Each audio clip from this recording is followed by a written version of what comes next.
नमस्कार।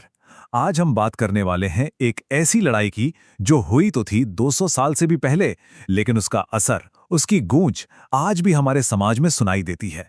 जी हाँ, ये कहानी है भीमा कोरेगांव की लड़ाई की।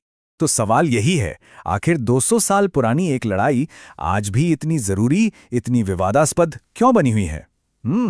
इसका जवाब ना इतिहास की परतों में छिपा है। तो चलिए साथ मिलकर इस गुत्थी को सुलझाने की कोशिश करते हैं।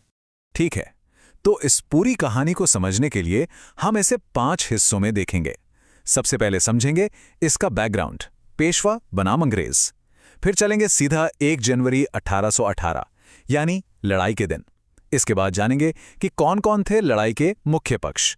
फिर देखेंगे कि ये शौर्य का प्रतीक कैसे बना, और आखिर में बात करेंगे इसकी आज की विरासत और इससे जुड़े विवादों पर। तो चलिए शुरू करते हैं पहले हिस्से से। हमें चलना होगा उस दौर में जब ये लड़ाई लड़ी गई थी। बात करते हैं पेशवा बनाम अंग्रेज। तो सोचिए, 19वीं सदी के शुरुआत का भारत, माहौल में एक अजीब सी हलचल थी, एक बदलाव की आहट। एक तरफ था मराठा साम्राज्य जो अपनी ताकत के शिखर पर था, और दूसरी तरफ ब्रिटिश ईस्ट इंडिया कंपनी जो धीरे धीरे अपना जाल पूरे देश में फैला रही थी।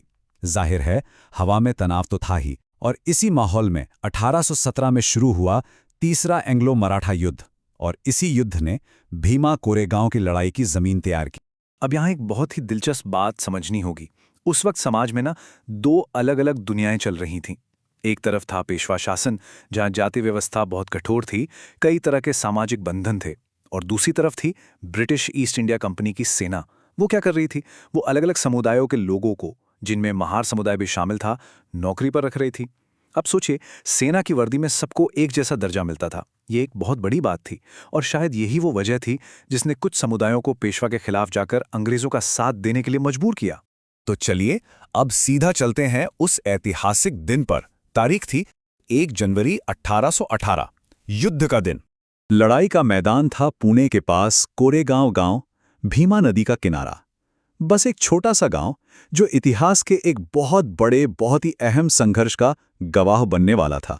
तो इस लड़ाई में आमने सामने कौन सी फौजें थीं?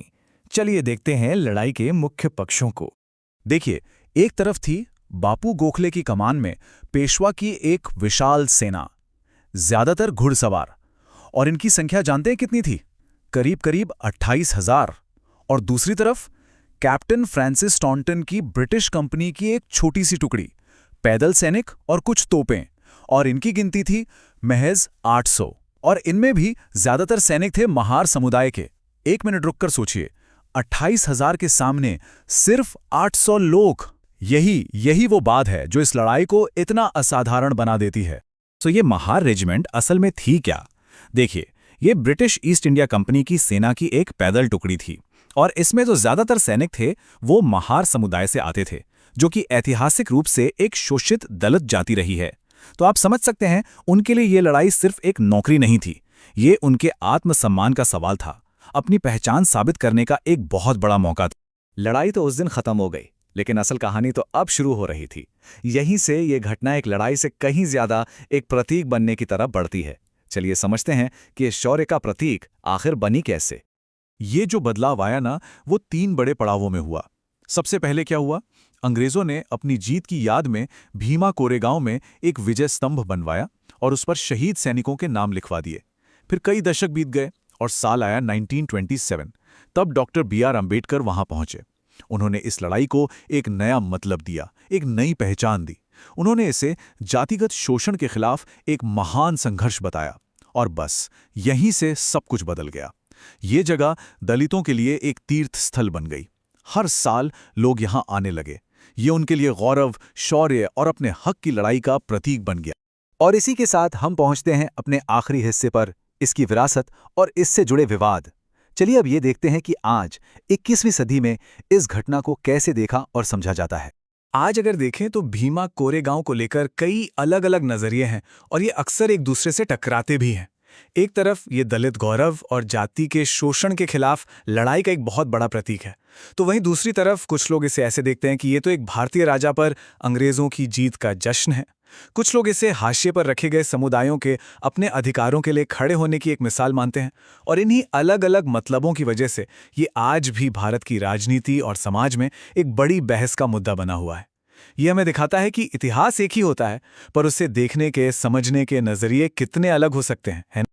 तो आखिर में ये पूरी कहानी हमें एक बहुत ही बुनियादी सवाल पर लाकर खड़ा कर देती है कि इतिहास को कौन याद रखता है और कैसे याद रखता है। भीमा कोरेगांव की कहानी हमें यही सिखाती है कि इतिहास सिर्फ किताबों में दर्ज बीती हुई घटनाएं नहीं होता। नहीं, ये एक जिंदा ताकत है जो हमारे आज को, हमारे वर्तमान को लगातार आकार देती रहती है।